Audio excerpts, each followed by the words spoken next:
What is the best defensive Cryptek in the Necron's Codex?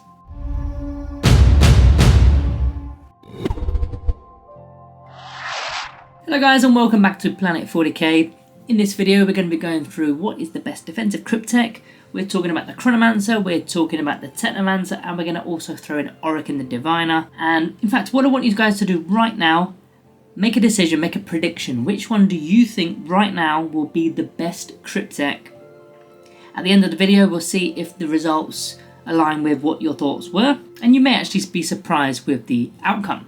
But I don't want you to change your mind, make a decision, and then let's get into it. Now, before we do, of course, hit those like buttons, hit those subscribe buttons, do all that stuff. Support the channel, support the community. We're, of course, pumping out 1 to 2 videos per week, so the content is consistent now. And yeah, do me a huge favour by following, liking, subscribing and all that jazz. Right, so we've had a few comments which have actually brought me to filming this video. A lot of comments have been suggesting that I take a look at the Chronomancer as an option for the battle line units. Because especially with warriors, I've always gone, you know what, Orokin the Diviner is the one. The 4+ vulnerable save makes sense. But a lot of people have opposed that theory. So I wanted to put this to the test today in this video. So we're not going to be mentioning Canoptic Wraiths because of course only one of these 3 Crypteks can go with Wraiths, which is the Technomancer. So we're going to completely take the Wraiths out of this equation. We're purely just talking about the Warriors and Immortals. We're going to look at their abilities, going to do a little bit of math hammer. And along the way we're going to kind of compare and contrast which one is the best option. Now, I could have also included Illumina Zaraz. He's also a defensive Cryptek. I think we're better off comparing leaders in this video. Also, the points are quite similar. Once you stick Mr. Illumina Zaraz in, it becomes a bit squiffy. So we're going to leave him out for this video. Right then, Chronomancer, Technomancer, Orokin the Diviner, Warriors and Immortals. Let's go. So first, let's just get on the same page. Let's just quickly run through what we're talking about.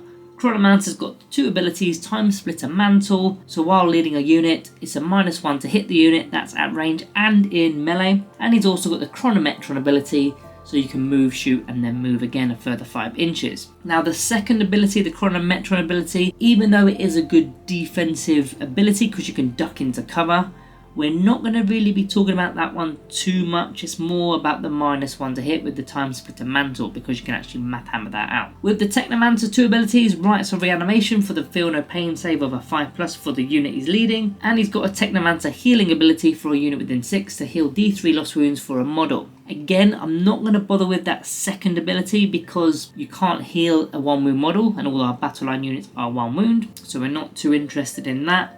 We are interested in the 5+ Feel No Pain save. And then we come on to Orokin the Diviner's abilities, the Master Chronomancer, so the 4+ invulnerable save for the unit that he's leading, and he's also got the Stars of Right where he hulks up and does all extra bonuses to his attacks.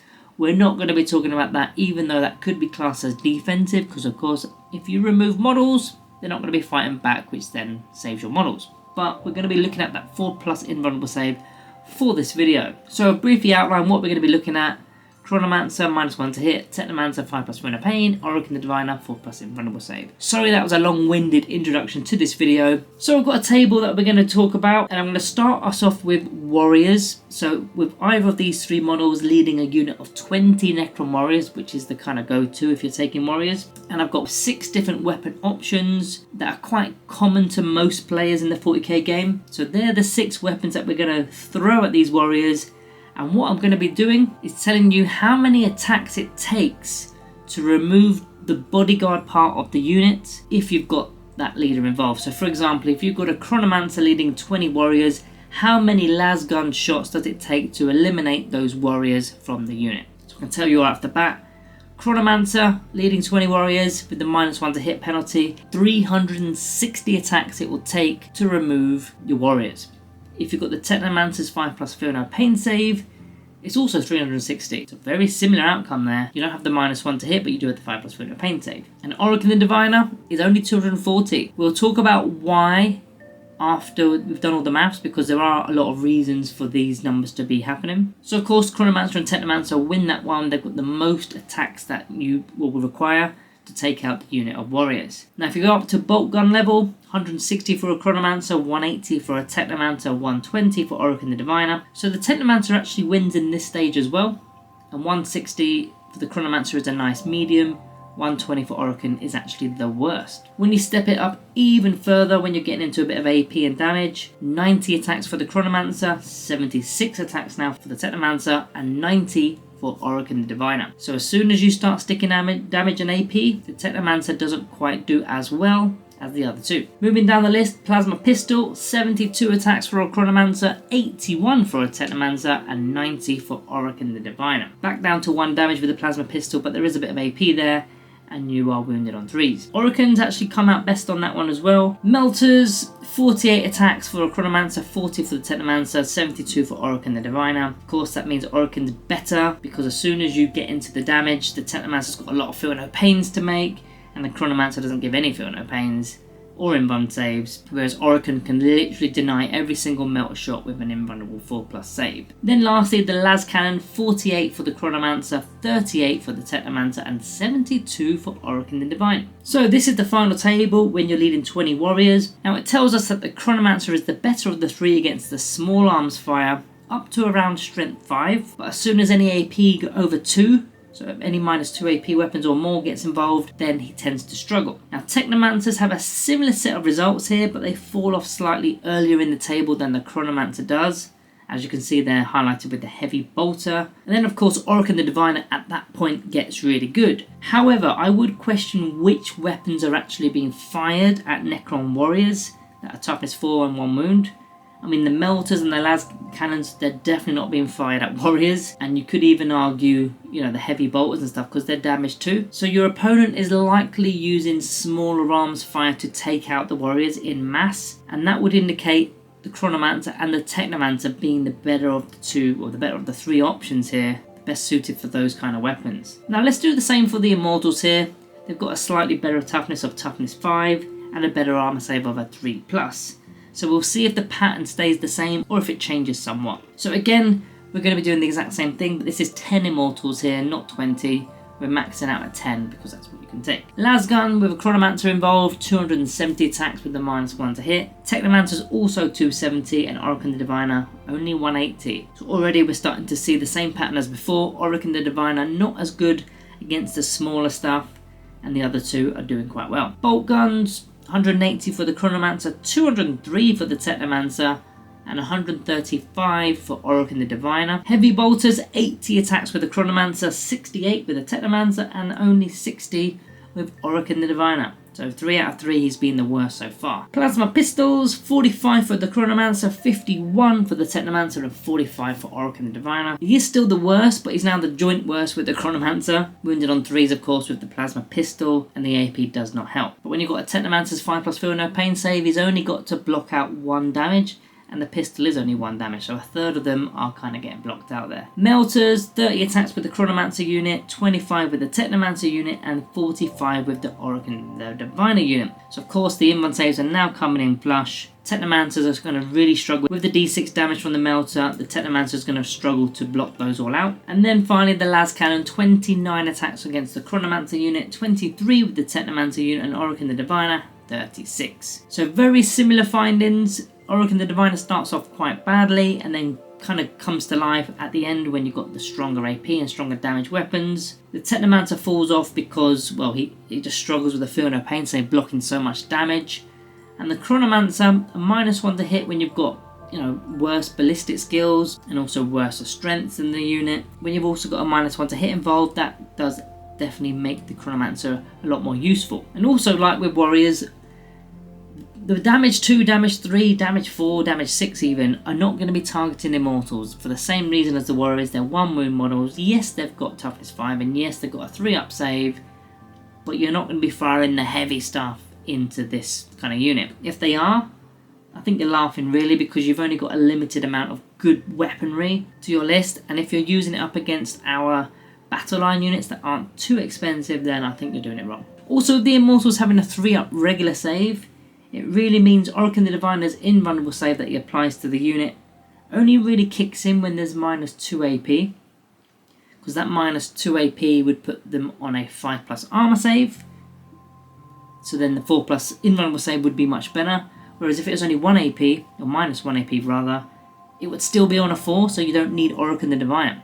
And we've not even considered cover saves either. So really, it's minus 3 AP weapons that come into play where you need Oracle when there's cover. And is your opponent using minus 3 AP range attacks against 1 wound models? Not really. Now, that's the range attacks. When you're looking at the melee side of the game, it's slightly different because a lot of melee attacks do have a lot of AP. You go into the Khorne Berserkers or you go into the Orc Boys, there's always AP everywhere. And there's no cover saves when you're talking about, melee weapons. So it does become a bit more useful having Oracle, and Warrior Blobs do tend to be in the mix with their OC, trying to hold down objectives. They're likely going to get tagged because of the large footprint that they have. 20 models plus the Cryptek, potentially you've got an Overlord in there as well. Potentially you've also got the Cryptothralls in there. There's a lot of bodies, a lot of footprint. Likely going to get tagged against certain factions. But then you would start to consider screening. If you've got a unit that size, you would maybe screen them if you were, prioritising that unit. But some people would argue they are the screen. Warriors being 200 points for 20, and then you're getting the 80 point Cryptek on top, or 60 point, whatever he is, 65 point, 80 point, whatever Cryptek you're getting, you're adding more points, 200 and something points. That's quite a big outlay for a screen when you could just get scarabs and stuff like that. Now, in my opinion, according to these stats and maps alone, I'd say the Chronomancer is the best option. Again, your opponent is only really going to be firing the smaller stuff at a 20-man brick. And when you come back to the smaller stuff, the Chronomancer and the Technomancer are the two best options in my opinion. But I believe the Chronomancer is the better option out of the two. The -1 to hit is good, but there is negatives to that too, because there's a lot of buffs to hit rolls nowadays. There's a lot of +1s to hit, there's a lot of re-rolls to hit, there's a lot of detachment rules that just let you re-roll 1s. We've seen it in Necrons, we've got loads. So the -1 to hit sometimes doesn't come into play because your opponent can just get round it. Whereas like the Technomancer, for example, that Feel No Pain save is always going to happen. And it's always going to happen after the regular save. So in my opinion, the regular save probably already beats Oracle save for the weapons that are going to shoot the Warriors and Immortals. But then you've got an extra save on top of the Technomancer. So now I'm starting to think, is the Technomancer actually the best one? The problem is, I put my Technomancer with the Cryptek Wraiths. And I use Wraiths quite often. 2 units probably minimum in my main lists. And they've got Technomancers in them. So I kind of saved them for the Cryptek Wraiths. But I do really believe the Chronomancers will start to get into my lists over Oracle the Diviner. I mean, there's a few other perks that we've not even discussed. I mean, Chronomancers are not epic heroes, so they can take enhancement bonuses, whereas Oracle the Diviner can't. You've got the fact that Chronomancers are cheaper. It's only 15 points, but 15 points could literally buy you an enhancement, and then you stick the enhancement on, and that could be anything, couldn't it? It could literally be anything. It could be a Veil of Darkness for 20 points. I know that's 5 points more, but it could literally be anything. You've then got the other abilities that we weren't going to talk about too deeply, the move, shoot, move, which I think is really key for moving OC around the board, which is kind of what Warriors want to be doing anyway, clogging up the battlefield, sticking their OC onto an objective. If you're in the Cryptek Court, you're helping with the power matrix, or just getting bodies up into key locations of the battlefield.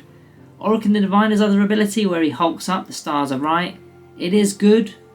It does help get units off the Warriors, but he's not going to do it alone. And in some situations it won't be enough. Yes, you get the devastating wounds that pop off on any wound roll, which is really cool. With 6 attacks at strength 12. It is only once per battle. You probably only need it once per battle realistically. But I just think you're getting so much movement. And the other thing with Warriors as well, I know we're talking more about Warriors than Immortals. With the Warriors, you're likely to take a Royal Warden.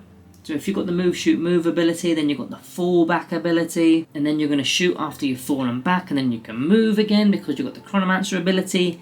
You're getting a lot of movement tied in with the Royal Warden. Now, with Immortals, I really don't think Oracle works. He doesn't work at all. But like I said earlier, -3 APs with cover saves is the only time you really need it, and that's just Your opponent's doing overkill if they're sticking -3 on Immortals. It just doesn't work. So I would only consider him with Warriors. All in all, I'm going to go with Chronomancer. I think the Chronomancers in this video have got the best maths. And I originally thought it was Orokin the Diviner. So how about you? What do you think after seeing these figures? Do you think the Chronomancer might be making his way into your lists? Or are you sticking with Orokin? Because a lot of people have been. But yeah, you'll have to let me know down in the comments down below what your thoughts are to the best defensive Cryptek in the Necron's Codex.